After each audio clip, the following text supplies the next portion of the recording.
You're welcome to Talking Drums. Talking Drum is our program where we pour out our views. It's a program where we put out deep issues that concerns us. It's a program where we give out news and truthful opinions that define our common humanity. So here you are with us again, Tuesday, the 21st of March, 2023. And I'm here on Talking Drums, as usual, with my colleague, my friend in Canada, Toronto, Canada, George Chukwu. So George Chukwu, you're welcome to Talking Drums. Well. It's such a pleasure to have you all here. It's a pleasure for me to be here, and we want to welcome the viewers from around the world.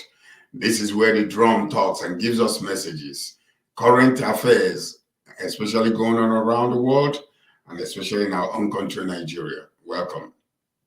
Especially in our own country, Nigeria. Thank you very much, George. George, this is our 5th edition of the Talking Drums, and we're saying something very serious today. Emotions are running high. There are tribal emotions running high in Nigeria presently. The 2023 election is bringing up something else, a new cankerworm that has been covered before. The Yoruba and the Igbos are running together against each other on tribal tents in a show of it's what this election is bringing up. There seems to be tribal confusion among classes of different tribes in Nigeria, and this gaslighting, I'll call it gaslighting, is coming strong every day. We are not happy with what we are seeing, and we think this should be addressed. George, what will you say to start up this program? Tribal. It's such a sad situation when we, as enlightened people, can come out and do not recognize the opportunities before us. We shoot ourselves on our foot when we do not recognize that diversity can be the strength of our nation, Nigeria. We're a country where there are so many cultures, so many languages, so many different, diverse ways of doing things, which actually we're supposed to be celebrating that and celebrating who we are. Nigeria, I believe, is the most beautiful country in the whole world. But the problem we have is what you call positive evasion. Because right now, we just finished our election. Now we know that Buhari intentionally wanted to install Jagaban as the next president of Nigeria because of whatever covenant or promise that they made to one another originally. So now here we are again. He is the president-select for the time being.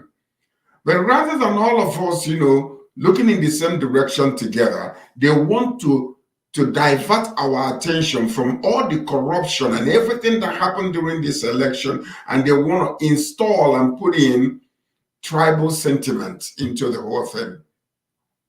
It is sad in 2023, after what we have all gone through, that we are here now. Why Igbos? Why are they going against Igbos? I guess it's the same saying that Jesus said, the Bible said, they hated me without a cause. Tell me one reason why they should be hating on Igbos, especially the Yoruba people.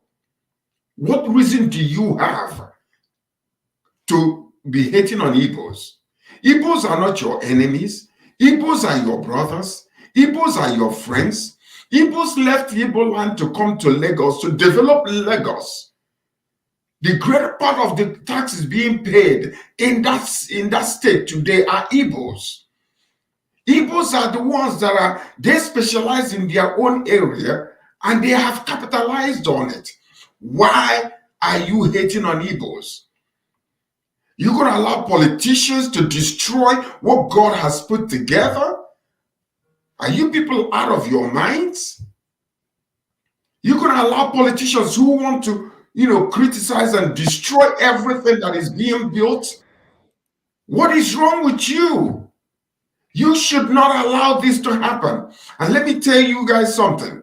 Every Yoruba person that is enlightened and is educated, that is keeping quiet at this moment, is compliant to the whole thing that is going on. You people need to speak up that this is not who you are. In 2023, you are behaving like timid, illiterates, talking about tribe at this time. Let me say, George, you're spitting fire, but let me also help you. Number one thing to note is this. This whole election in Lagos mainly, the bone of contention is Lagos. The election in Lagos is supposedly out of proportion involving the Igbos, because it has nothing to do with the Igbos. The young man, Gbadebo, that has a little affiliation with Igbo, is from the mom's side. And he's from a party, Labour Party, that is not also associated with the Igbos. Labour Party is more of South-East, South-South. Edo, the chairman of Labour Party is from South-South. So robbing a tribe into something that has nothing much to do with them is like witch hunting. And I'm looking at it more like hatred for no reason. For no reason, George, because Sanyo-Olu, the present governor of Lagos, is a Yoruba man. The other man, the other PDP man, is a Yoruba man. This boy also is a Yoruba boy because his father is from Lagos. So now the Igbos have decided probably some of the Igbos decided to vote for him, LP, and I don't see anything wrong with that, because election is about your conscience, your freedom to do what your own mind, your conscience tells you to do. And behold, on that day of the gubernatorial election, everything was done to stop the Igbos from voting, stop the Igbos from doing that thing that makes them who they are. When you go to cast your vote in a given election, you feel so proud of yourself, that you're adding a voice to the nation. So, but they were stopped. A lot of them were stopped. A lot of them were brutalized, beaten, smashed down, broken down, knife cuts, all kinds of crazy things, because they wanted to go and vote. And to top it all, Lagos State came up with the Oro Festival to also block people, put fear in people, intimidate people. And now, after all of this, the heat is on. The heat started yesterday, Monday, and what we're hearing now is this animosity, this real hate on the Igbos, telling them, don't get involved in our politics in Lagos. Don't get involved in our affairs. Don't do this, don't do that. And these are people that, Nigeria is a free country. We are all Nigerians. Anybody decides to stay doesn't make him lesser Nigeria or superior Nigeria. We're all one. We're supposed to be one. George. Tell me any of them there that has a Lagos State passport, international passport. Okay. Does anyone there have a Lagos State international passport or Yoruba passport? Is it not a Nigerian passport? Absolutely. How stupid can people be? How unenlightened can they be in perpetrating such stupidity? Professing themselves to be wise, they have become the worst fools. All because of what? That you want your governor to remain there? That's why you have to create enmity between you and your own brothers? That you have been coexisting together for how many decades now? It is so stupid. It doesn't make any sense. I would be expecting this from certain people that didn't go to school. But for this type of thing to be propping up from somebody who we are expecting to rule, continue ruling Lagos, and somebody who they are talking about to be the president of Nigeria, look at what is coming out of his mouth. Tell me something. What is it that Asiwaju will bring for Nigeria? Is he going to stop drugs since he's a drug lord? Tell me what he's going to do. He's going to bring in. What corruption will he continue to fight? Because under the administration of the current president now that is going out, corruption increased 400%. Is that what he's going to fight? Tell me one reason why he should be proud that he won this election. What is he going to bring to the plate? What is he going to do for Nigerians? Is he going to be able to jog to keep his health? He can even stand up. It is so sad that we have brought ourselves on our knees, the whole entire nation before the world, exposing our stupidity and our ignorance by bringing such a person. Who can just come out. Yeah, it doesn't make any sense to me. Yeah. Let the truth be told. He is the last person to be sitting in that post today. I don't give a care whether they like it or not. It is not about tribal. I need a Nigerian president. I don't need an Igbo president. I don't need an Hausa president. I don't need a Yoruba president. I need a Nigerian president. And if he cannot be a Nigerian president before he gets sworn in, he needs to sit down because he was selected, not elected by the nation. Yes, thank you very much, George. George, also, we need to put out some things to some people might be ignorant of this whole thing. They don't really understand what is playing out. Now, one of the things that's playing out is the politicians are using this tribal thing to create division. And yes, it will blow up to their own face, but also the people they are using should understand that they don't need to be involved in this. Don't get involved with tribal sentiment, animosity with your brother because of leadership. It's not worth it. These are people that we've cohabited together, you've done things together, and all of a sudden now you're seeing them as an enemy. Now, this was what happened in Rwanda. It started as a joke, as a little thing, as a small animosity, small bickering, and it began to brew and grew and grew. And today, thank God for the country and how they've been able to come up that very terrible genocide. Now, we don't want to go back to that. I, as an Igbo man, I know what it is to go into war, go into tribal war, go into this whole thing that they are trying to spoon out now. They don't understand the power in what they are doing. They don't understand where this could lead us to. This will take us back as a country, economically, socially, every wise. We will go back if anything plunges out from this. So our people need to hear this. You young men and women igniting, inciting tribal division. Those of you that are smart enough to understand, please, let's stop this. Let's not go this route. This will harm all of us. Everybody will suffer.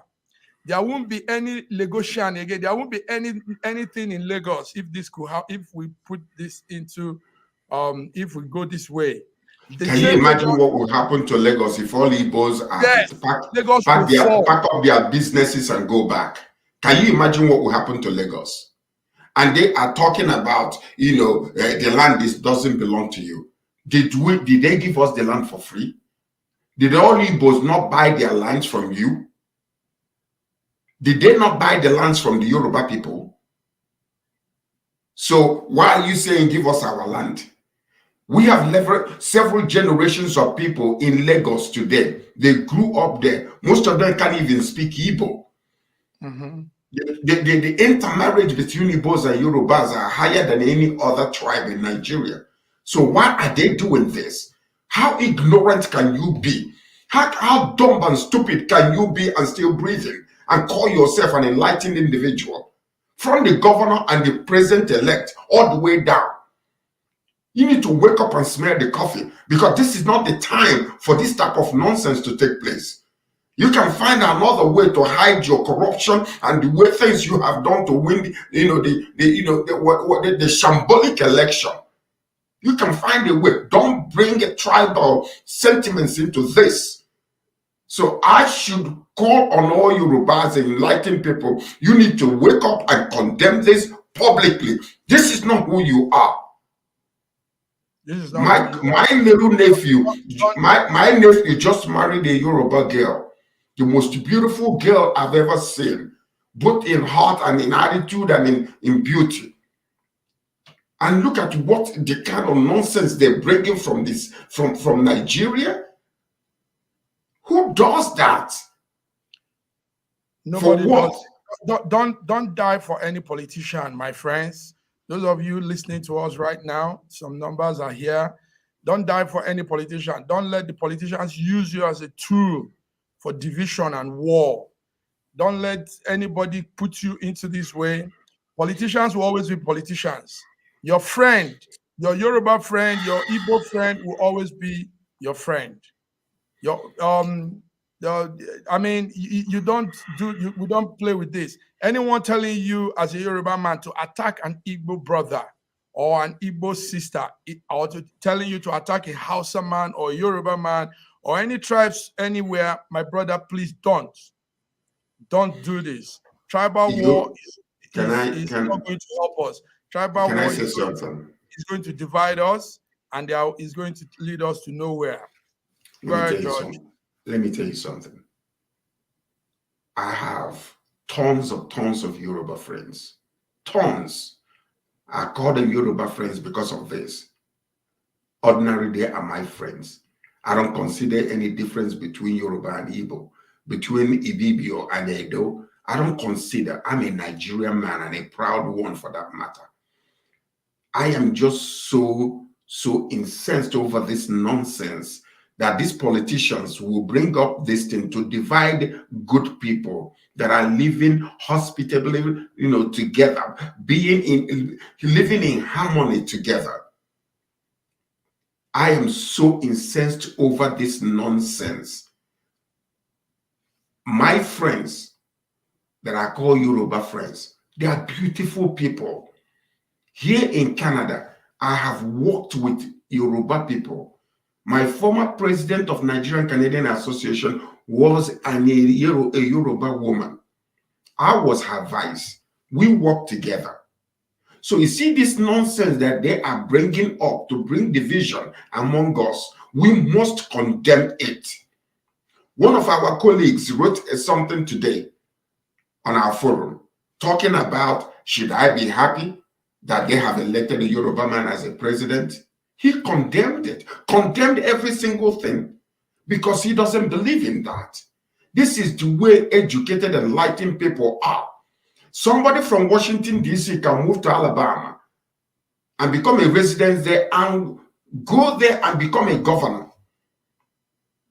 We have seen mayors, Nigerian people, mayors in different parts of the world. Then you come to our own country and people are talking this nonsense. This is not a general thing, my brother. It's just a band of few empty boxes that are making this noise. We cannot condemn Yoruba because Yoruba people are beautiful people.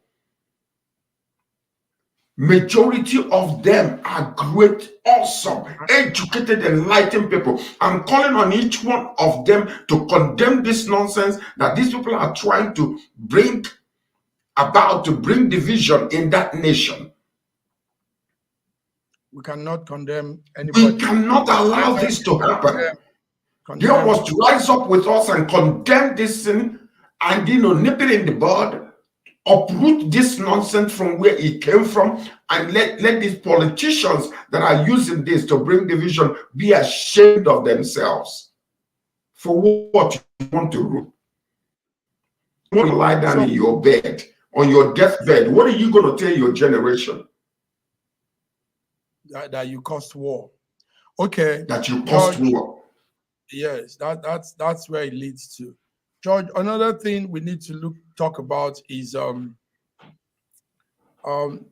let's not use the tribal discussion to cover for the real thing. The real thing is we had a very terrible election, both the presidential election and the gubernatorial election. They were not things to talk right home about. It was a sham. It was, I mean, we made a fool of ourselves. We took ourselves back in the order of progress, you know. So now, this morning, the LP presidential candidate, Peter Obi, has officially begun the process of suing and putting it in the legal form, the presidency of Tinubu. And right there also in Abuja, the citizens of Abuja are having a heavy protest. There's a strong protest going on right about today. It's been on since the morning. And they are saying that the selected president is not their president. The election was a sham. Everything was wrong. Some of them couldn't vote. Some of them, they turned their vote and all this story. So this is where we are. This is the same person that these so-called Yoruba tribalists are now supporting. And they are not looking at the truthfulness of everything. You know, they're just only concerned about Lagos, we are Yorubas, and this is our land, and this is us, and all that. So what will you say, George? Let me tell you something. I begin with the president of Nigeria, Muhammadu Buhari. You were given a second chance to just come and show us what you did not do when you and Idiabo were ruling the nation as military men. During that time you reigned, Idiabo was ruling. Then all of a sudden, a second chance was given to you. We trusted you. We thought you were that person that was going to bring us, because you were crying corruption, corruption. The whole nation came in your favor because we wanted to eradicate corruption from Nigeria. But Mr. President, what have you offered to us in 8 years? Corruption increased 400% under your nose. Half of your tenure you spent in hospitals. Most of your time you travel abroad. Finally, another final chance was given to you. And I believe that this was your heart to turn the tide around, that this nation will be respected as a democratic nation. But what did you do? The final minutes you changed your mind. You wanted to support an individual that you yourself knew was a corrupt man. Yes, I know. Both of you were there when you wrote the first election. Both of you were there when the second election was written. After the visitation of John Kerry, we know what happened. We got the secret. But after you are leaving, why would you not allow this nation to wipe the shame on our faces democratically? But you become part of it, the whole entire thing. You're handing over this government, your government that you and your wife was talking about, that you could not, you were incapable of handling the issues of the nation. Before your face, you saw a man that could do it, but you decided to recycle that leadership again among all these corrupt people in the nation. Tell me what your generation will talk about you, because you are going down as the worst president of Nigeria, whether we like it or not. History will not pay you any tribute. And look at who you elected and nominated. What's his name? Mahmoud Yakubu. The worst of it all. The worst of it all. You take our money, you guys are just circling the money among yourselves, and you are proud of it. Tomorrow you will go and run to African nations and want to help them with democracy or fight with them against whatever they are doing. But what have you done for your nation? You have failed woefully. It is so unfortunate that you have such opportunity, such great opportunity to showcase, to become, after Madiba of South Africa, Obasanjo, you could have been in the list of the people from Africa that would have been named as one great man that stood for his people and democratically, but you have failed. It is so sad. It is so sad. I am saddened in my heart when I think about you because I like you as a person. But because of your incapabilities, look at the way you're ending up. What a shame. What a shame. It is sad. It is so sad, George. It's really sad. It is like somebody in trouble. Somebody has wound on his legs and goes to get treatment from a pharmacist. And instead of the pharmacist to heal the wound, he adds something and ignite, and the wound becomes a big wound. That's what just happened to Nigeria, and it's really pathetic. Okay, George, we're going out now. You've said a lot, and we want to also put. Go ahead. We want to put it straight that the youths, those supporting, those inciting, those igniting, those adding fire into a terrible situation in Nigeria already by inciting violence, tribal hate, and all these ethnic sentiments, allowing politicians to use them to cause trouble, should please desist from this. It will take you nowhere. It will rather blow up to your face. Remember something. We don't need to say this, but maybe sometime we can make some of these remarks. Remember that the Igbos are, this is their tough. They are good with conflict. So, and the Yorubas don't know this. They probably don't know that the Igbos are warriors themselves. I mean, a whole tribe that went through a war all on their own, no support, no help. They fought the war, and at the point, the federal government said no defeat, no conquer, no vanquish. So please don't go this route with the Igbos. They've not done anything. They are not the cause of any problem. Sanyaolu has won. I mean, the man you're all fronting for has won. So there's no point also igniting more problems and animosity and tension in a place where there is already problem.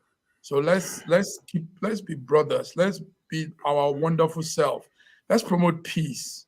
Let's go into business and build businesses, make money and live a good life, and not incite violence and create confusion and scatter everywhere. George. And my last word for the Igbos, keep your head up. With only 20 pounds, how many years ago, you built what you have today? You are resilient, you are unstoppable, you're like the burning bush. The more they come after you, stand strong, Igbo people. You are good people, you came to Yoruba land, you're all over the world. Stand strong and put your head up. Number one, remain resilient.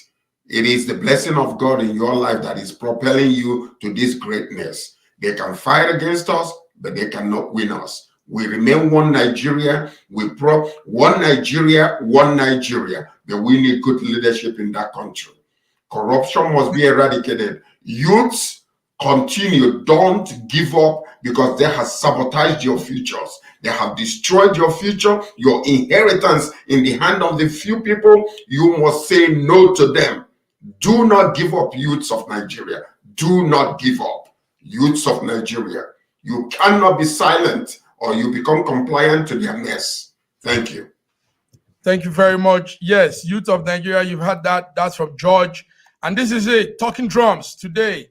Talking Drums is a global audience program from the SSM team. And today we've looked into issues concerning tribalism, the new arrowhead of Nigerian politics and election. This is what is coming out of that whole thing, hate on each other. But on this note, we want to say, please keep the peace on. Please let the peace prevail. Let love take control. Let us look in the same direction together. Let us not look at one another. Thank you. Bye-bye, everybody. Till we come your way next Tuesday, same time. Bye-bye.